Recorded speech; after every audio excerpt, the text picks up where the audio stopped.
Bonjour. Ils sont consternés, inquiets et atterrés. Ça fait beaucoup d'un coup. S'il était aussi radical que le décrivent certains politiques, il ne serait pas à ce poste, Pape Ndiaye. Mais ramener tout à sa couleur de peau, c'est le niveau zéro de la pensée et de la civilisation. Plus rien ne les arrête, ils sont prêts à tous les fakes, à toutes les calomnies pour faire passer leur message extrême. La vague abominable, de commentaires mensongers et calomnieux visant le nouveau ministre de l'Éducation nationale suite à sa nomination démontre par elle-même le racisme prégnant chez une partie de nos concitoyens et concitoyennes. Le ramassis habituel de fâcheux s'est encore donné le mot pour attaquer un nouveau ministre qui a l'outrecuidance d'être noir et antiraciste. Les personnes qui parlent de race me dérangent, pour deux raisons. La première, c'est que nous sommes des humains, et la seconde, on a l'impression que les personnes qui segmentent les humains en races considèrent leur prochain comme un animal à qui on met une étiquette.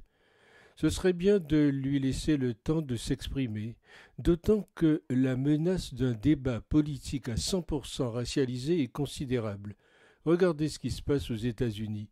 Mais sait-on quelle sera l'influence de ce nouveau ministre ? Il y a déjà eu au gouvernement une Ndiaye, Sibeth Ndiaye. C'était une femme vive et intelligente. Elle expliquait par exemple pendant le confinement aux journalistes interloqués que le gouvernement revisait ses plans au jour le jour et qu'elle pouvait de ce fait dire un jour, et à juste titre, le contraire de ce qu'elle avait dit la veille. Je crains que les confrères ne lui aient jamais pardonné et n'aient pas très bien compris la subtilité.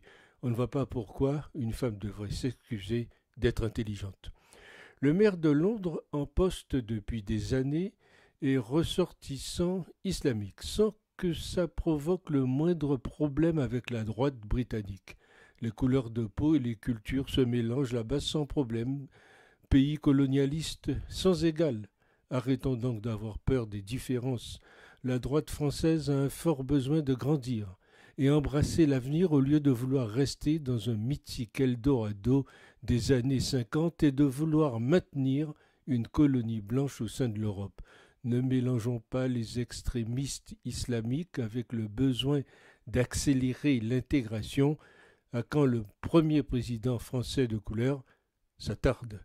Ne nous leurrons pas, il y a encore beaucoup de racisme larvé dans les entreprises et la société française, même si la majorité des Français ne l'est pas. Finissons donc de nous haïr les uns les autres. En attendant, les Chinois et autres, eux, continuent de bosser et de s'élever intellectuellement. Passé les faits d'annonce, on a de toute évidence affaire à une personnalité intéressante, nuancée, à un historien qui travaille sur des questions difficiles et se soucie de transmettre les éléments et termes du débat au public. Nous verrons ce que cela donne en tant que ministre d'une institution épuisée et fragilisée. Il n'est pas toujours inutile d'être un peu posé, ouvert et pourquoi pas optimiste. On n'est jamais à l'abri d'une bonne surprise. On verra bien s'il est taillé pour la violence ordinaire de la vie politique. Laissons-lui le bénéfice du doute et jugeons-le sur pièce.